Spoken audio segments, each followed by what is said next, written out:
Halo pendengar sekalian, selamat datang di Siniar Sehari-Hari episode terbaru di channel YouTube Tias Firmantio. Episode kali ini itu khusus aku mau ngebicarain atau ngomongin sebuah hal yang kadang-kadang dianggap tabu oleh masyarakat karena berkaitan dengan sebenarnya ini merupakan kebutuhan manusia, yaitu seksualitas.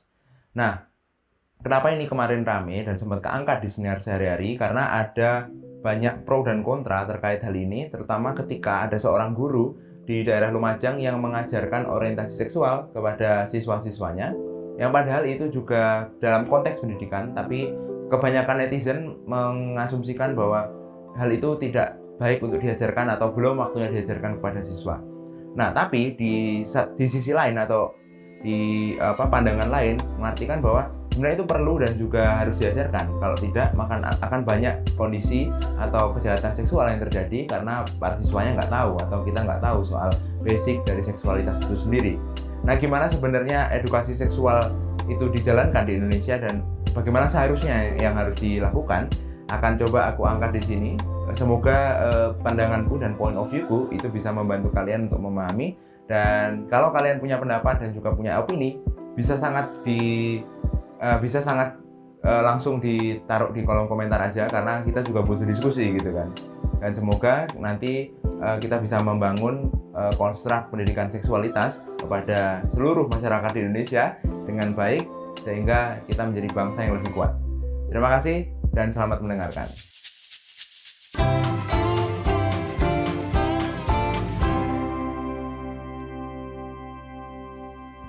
Cek.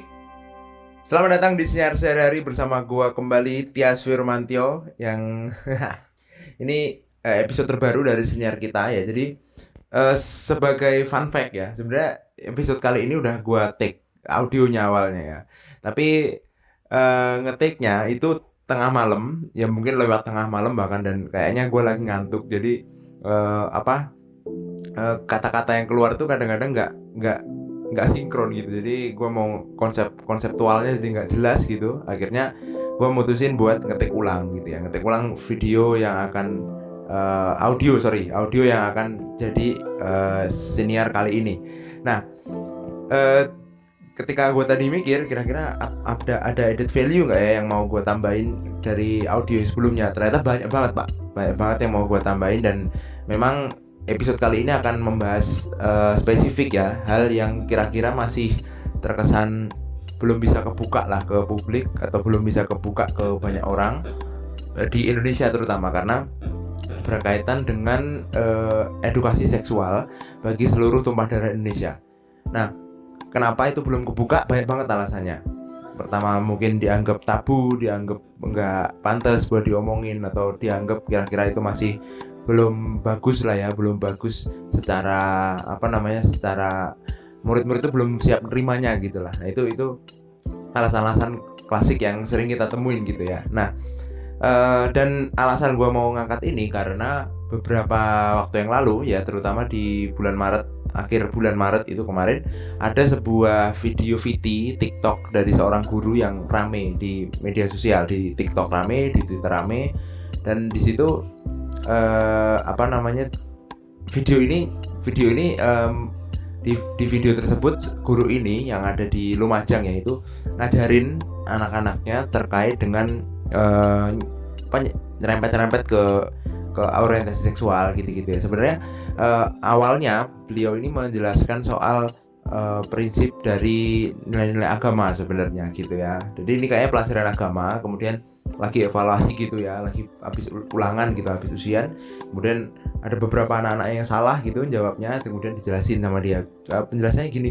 Nah, kebetulan yang diangkat itu adalah cerita soal kaum Sodom. Nah, di situ kan akhirnya kita tahu ya arahnya kemana gitu. Karena disitulah yang banyak netizen kritisi, banyak yang netizen dalam tanda kutip protes, ini kok gitu diangkat banget ke anak-anak siswa. Jadi memang anak-anaknya masih kecil-kecil, kayaknya sekitar mungkin kelas 3 atau kelas 4 mungkin ya, atau kelas 5 mungkin ya. Dan oleh sebab itu banyak orang yang mengkritisi hal tersebut. Nah, padahal sebenarnya yang dijelaskan ini menurut gue pribadi, yang dijelaskan oleh guru tersebut sesuai konteks yang ada gitu, dan tidak tidak menambah-nambahkan konteks lain gitu ya. Nah, itu yang menarik kan berarti. Nah, oleh sebab itu kemudian gue cari-cari di Twitter gitu ya informasinya selengkapnya kayak gimana sih sebenarnya, dan gue nemu di salah satu tweet ya dari blog dokter @blogdokter. Itu dia nge-tweet kayak gini. Seorang guru dirundung rame-rame gara-gara menjelaskan tentang seksualitas ke anak didiknya. Begitulah tantangan pendidikan seks atau pendidikan kesehatan reproduksi di negeri ini. Gak heran bahwa banyak predator seks bisa dengan bebas bereaksi atau beraksi ya ini kayaknya mengincar anak-anak.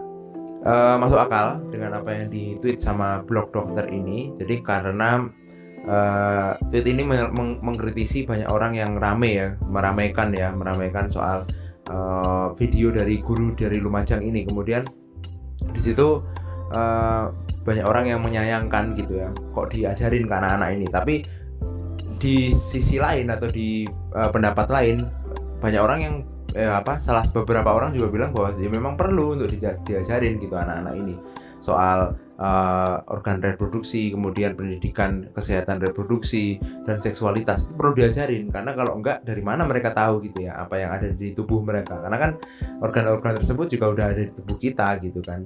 Nah, jadi rame dan memang gue tahu alasan kenapa ramenya.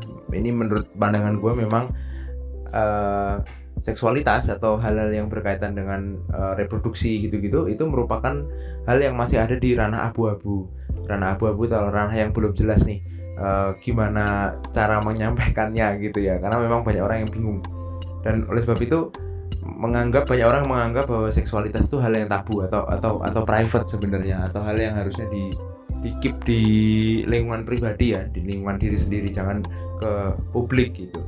Itu yang pertama. Kemudian yang kedua, di sisi lain sebenarnya memang ini harusnya dibutuhkan karena justru dengan mengetahui seluk-beluk dari seksualitas itu, kita bisa menghindarkan kejadian-kejadian yang tidak diinginkan gitu ya, yang tidak diinginkan, sehingga kita perlu dan kita bisa menghindari dampak-dampak negatif ke depannya gitu, nantinya gitu ya. Karena kalau enggak ya tadi di tweet itu juga dijelasin bahwa nggak heran bahwa predator seks juga bisa bebas bereaksi mengincar anak-anak itu. Nah, terus terakhir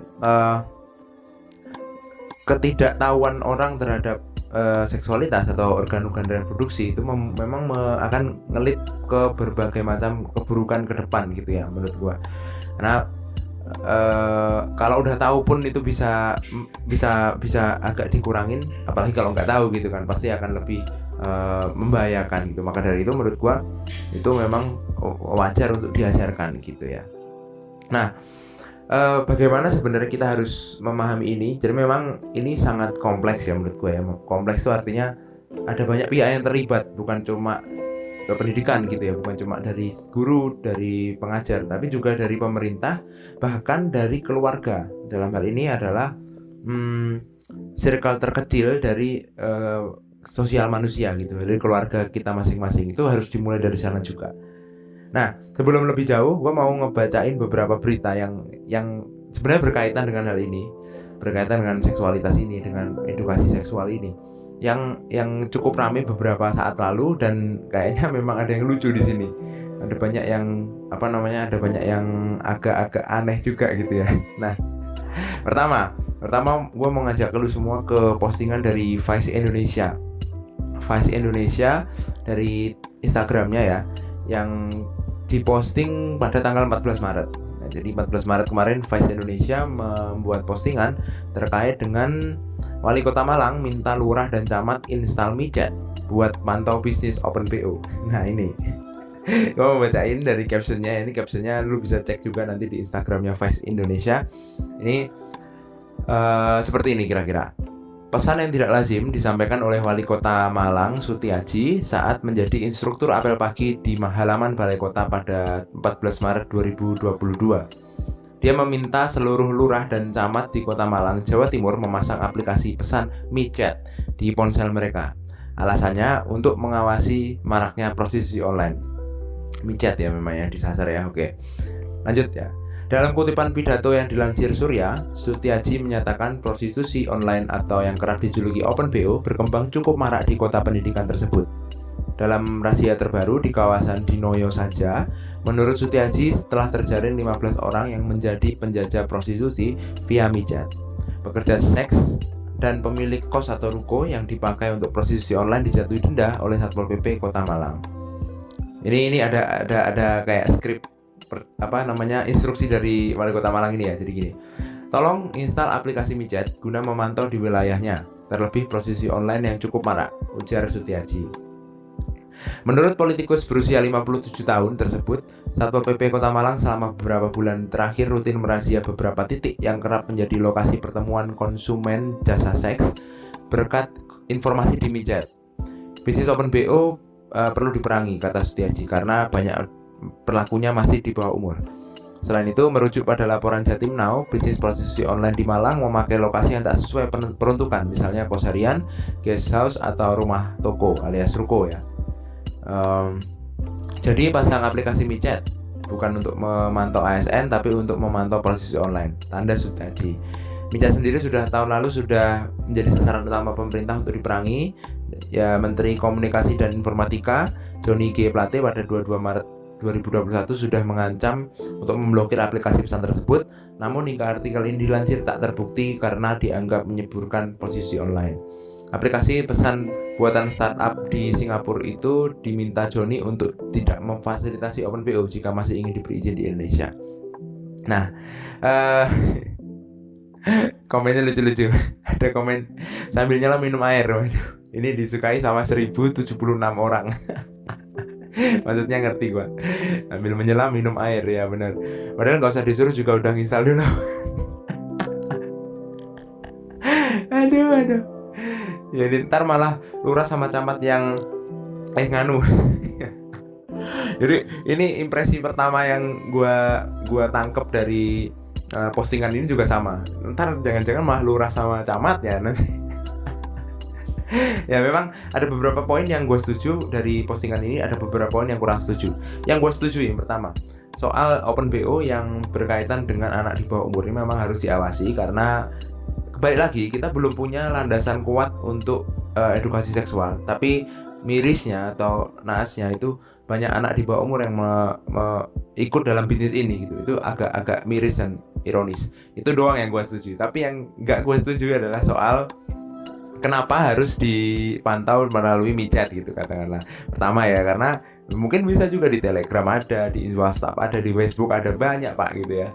Banyak banget sebenarnya yang bisa digunakan untuk aplikasi semacam ini. Dan kalaupun aplikasi semacam ini diblokir, nggak akan menutup kemungkinan mereka pindah dari aplikasi ini ke aplikasi lain gitu ya. Jadi memang masa mau ngeblokir semuanya, kita hidup di dunia apa gitu kan.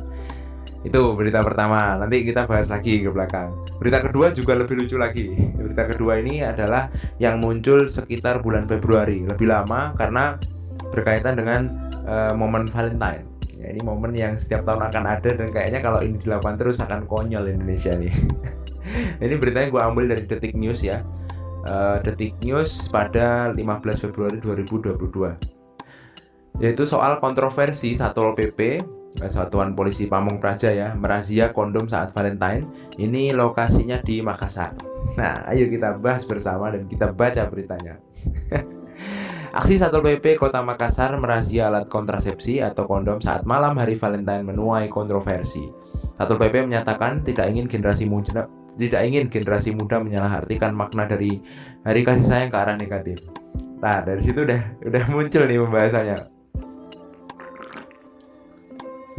Siapa yang menjadikan hari Valentine sebagai hari nasional sebenarnya? Makna hari kasih sayang ke arah negatif ini loh, lucu banget. Oke, lanjut. Informasi mengenai rahasia kondom di sebelah minimarket di Makassar ini sebelumnya disampaikan oleh Kepala Satpol PP Kota Makassar Muhammad Iqbal Asnan Minggu 13 Februari 2022. Iqbal berharap generasi muda tidak melakukan hal negatif saat malam hari Valentine. Ini lucu juga.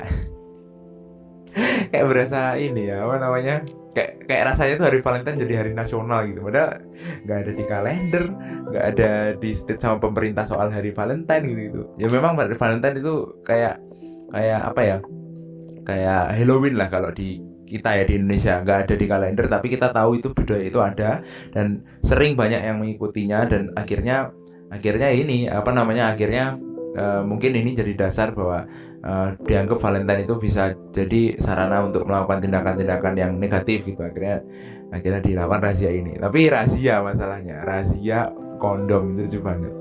Nah, ini ucapan dari Ketua Satpol PP-nya. Sehingga generasi muda yang masih jomblo kita harapkan tidak melakukan ritual-ritual yang negatif. Generasi muda yang masih jomblo kita harapkan tidak melakukan ritual negatif. Bapak Satpol PP yang terhormat, tolong Bapak. Kenapa ritual negatif? Apa sih yang ditakutin gitu ya? Oke, lanjut dulu, ini lucu banget anjir. Iqbal meminta pihak minimarket untuk sementara waktu tidak menjual kondom secara bebas.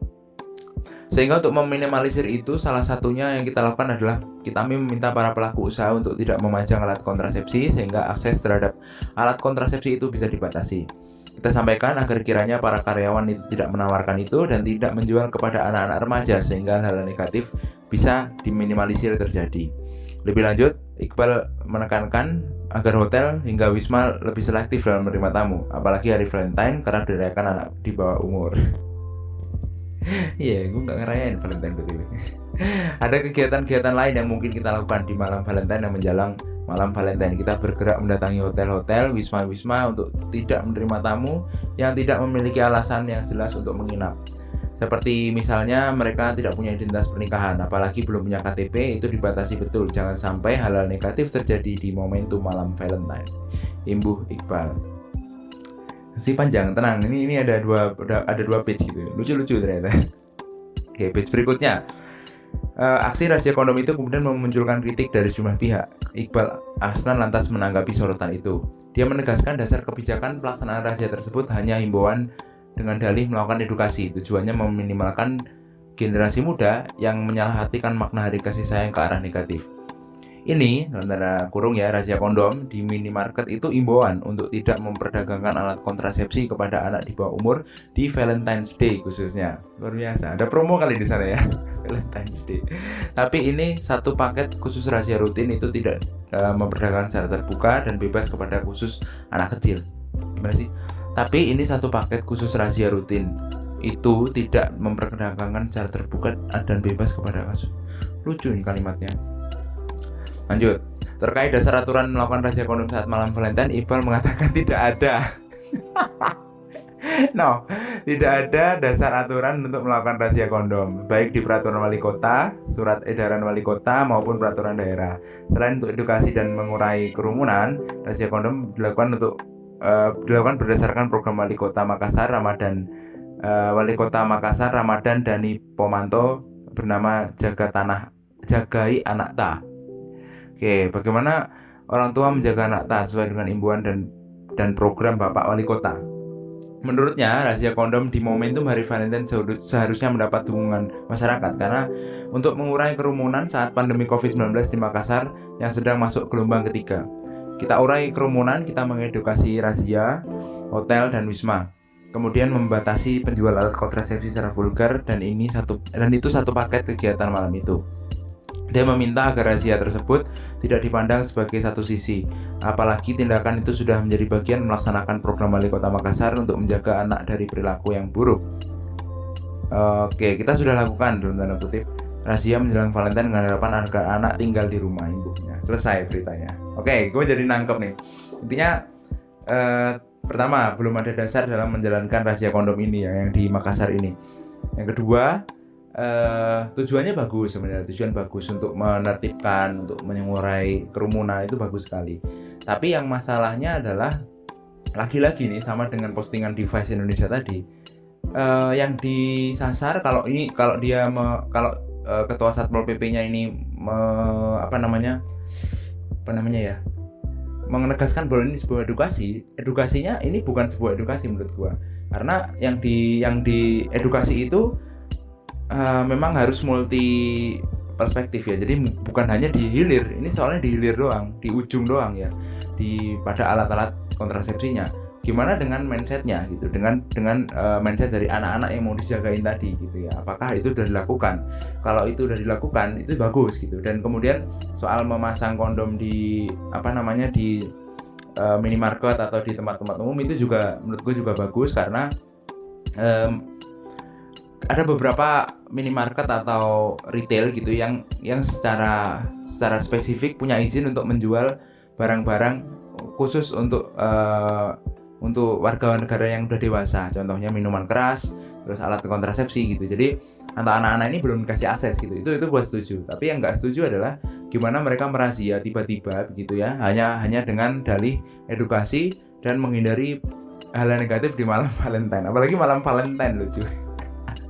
Kan kurang ini ya, gimana malam Valentine itu bukan budaya kita, terus kemudian Valentine itu juga nggak ada di peraturan manapun di pemerintah gitu, ditetapkan sebagai hari nasional atau apa gitu kan. Jadi kalau alasannya untuk menghindarkan negatif di bulan Valentine dengan cara seperti ini, itu akan nggak nyambung gitu, nggak akan kena sasarannya menurut gua nantinya. Toh juga gini, kalau misalnya kondomnya dirahsia emang bisa mengendalikan perilaku seksualnya. Karena orang kalau udah mau melakukan hal tersebut kan pasti dilakuin aja gitu kan. Itu berita yang rame dari dua tempat yang berbeda ya, satu di Malang, satu di Makassar. Dan tadi Pak Ribut tadi itu, guru dari Lumajang tadi yang namanya Pak Ribut itu ada di Jawa Timur, di Lumajang. Nah,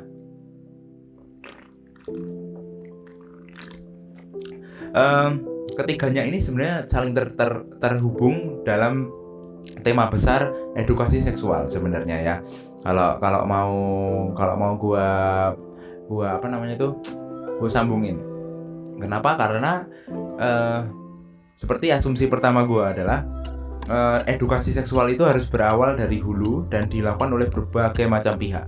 Nggak cuma satu pihak, nggak cuma dari sisi pemerintah, nggak cuma dari sisi edukator atau pengajar, nggak cuma dari sisi keluarga, tapi semuanya harus berkesinambungan ya. Nah,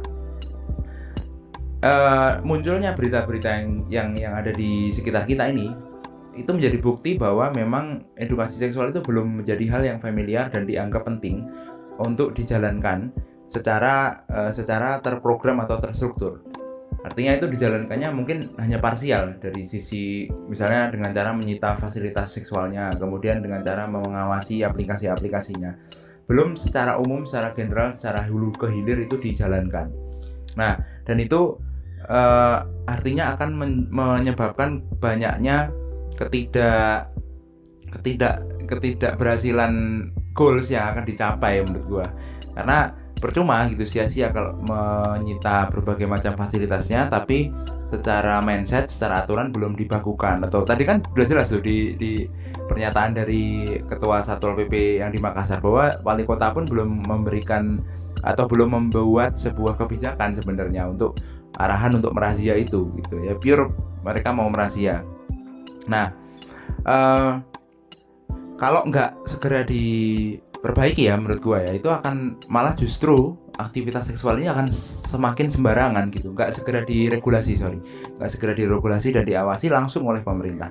Itu akan menjadi lebih sembarangan dan itu justru lebih berbahaya.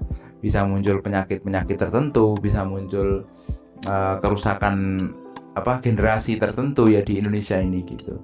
Jadi poin yang akan gue ambil dari hasil berita yang kita udah bacain yang lucu-lucu itu yang pertama adalah merazia alat kontrasepsi atau fasilitas seksual itu nggak akan menghentikan tindakan seks bebas, tidak akan menghentikan tindakan seksual.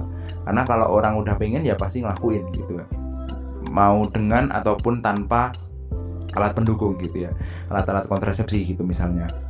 Yang kedua adalah tadi juga untuk pengawasan aplikasi yang di micet tadi. Yang pertama kan gue udah sampaikan bahwa nggak cuma micet mungkin Pak, mungkin Telegram ada, Facebook ada, WhatsApp ada. Jadi kayaknya Bapak harus memblokir seluruh aplikasi di Malang.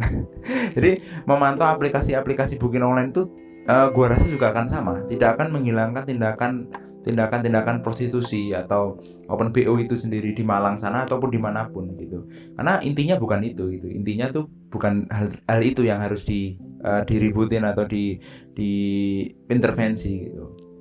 Nah, menurut pendapat gua, kenapa hal itu nggak bisa dilakukan secara nggak akan efektif untuk dilakukan. Yang pertama karena seksualitas itu merupakan sebuah hal yang udah jadi bagian dari kehidupan manusia, cuy.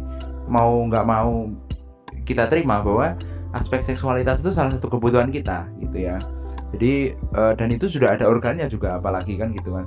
Misalnya gini, kita punya organ pencernaan, berarti kan kita membutuhkan makanan, gitu juga kita butuh makan. Sama halnya dengan kita punya organ reproduksi atau organ seksual, itu berarti kita juga membutuhkan seksualitas itu sendiri, gitu ya. Oleh sebab itu, prinsip dari edukasi seksual itu sebenarnya bukan untuk melarang, gitu ya, bukan untuk melarang dulu, tapi justru untuk mengenalkan kepada kita ini, kepada manusia. Dalam hal ini kalau kita ambil kepada anak-anak gitu, adalah terkait dengan fungsi, terkait dengan anatomi dari organ-organ reproduksi yang mereka miliki. Karena setiap orang lahir dengan organ tersebut, gitu ya. Jadi harus dijelasin nih fungsinya apa, kemudian kira-kira itu bisa dipakainya kapan, nggak boleh dipakainya pada kondisi apa gitu, kapan mulai bisa dipakai, itu harus dijelasin. Jadi bukan semata-mata hanya aktivitas seksualnya gitu, tapi justru ke fungsi dari alat-alat tadi gitu.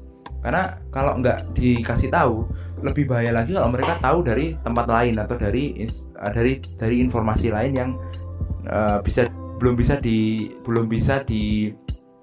diyakinkan kebenarannya. Jadi kalau misalnya udah ada program yang mendasar gitu ya untuk membuat sebuah program edukasi gitu, entah dari pemerintah, entah dari edukator atau dari keluarga, itu akan lebih terpercaya gitu menurut gua. Nah, itu memang keterbatasan ya sampai sejauh ini. Mungkin kita pernah diajarin soal organ reproduksi ketika sekolah itu di mata pelajaran biologi biasanya ya. Tapi itu pun kan belum komprehensif dan belum kompleks gitu ya. Mungkin hanya dalam bentuk kita tahu dulu terus kita gunakan pengetahuan itu untuk ujian gitu ya. Nah, kayak Pak Ribut tadi sebenarnya perlu dibanyakin gitu konten-konten seperti itu atau edukasi semacam itu dibanyakin sehingga anak-anak bisa tahu bahwa organ tersebut tuh bisa memunculkan berbagai macam hal, identitas seksual, gender, kemudian orientasi seksual, itu bisa tahu gitu. Nah, kalau sebab itu sebenarnya paling mudahnya edukasi seksual ini diangkat oleh instansi terkecil dari sosial masyarakat, yaitu keluarga. Di mana memang juga belum banyak keluarga yang setahu gue yang bisa membuka hal seperti ini dengan gamblang kepada anak-anaknya atau kepada anggota keluarga lainnya, karena kembali lagi masih orang tuanya mungkin juga bingung gimana cara nyampeinnya. Tapi perlu terus dicoba, perlu diawali gitu ya. Karena kalau dari keluarga sendiri udah punya basic yang baik dalam pemahaman ini, nanti di instansi berikutnya akan lebih mudah, di edukator, kemudian di instansi berikutnya di pemerintah untuk meregulasi, itu juga akan lebih mudah. Nah, kayaknya yang perlu dibanyakin menurut gua sekarang itu adalah yang tadi kayak banyakin konten-konten kayak Pak Ribut itu, tapi dengan lebih terstruktur ya, lebih terarah, lebih terprogram. Dalam hal ini berarti instansi pendidikan dan pemerintah harus kolaborasi. Kemudian soal yang sudah terlanjur di sosial nih, sudah terlanjur di sosial masyarakat kayak prostitusi online, open BO, kemudian aktivitas seksual itu yang udah terlanjur membudaya atau udah terlanjur terjadi, harus kita terima ya. Itu perlu diregulasi, perlu diatur dan dikasih pengaturan dulu sebelum dilarang gitu ya. Karena kalau tiba-tiba dilarang, tiba-tiba di-cut gitu ya bisnisnya, itu sebenarnya bisnis juga kan. Banyak orang yang membisniskan itu. Nah, ketika itu benar-benar di-cut, tiba-tiba dilarang, itu nggak akan menjamin bahwa mereka ini akan hilang, akan musnah begitu aja. Bisa jadi mereka berubah bentuk gitu ya.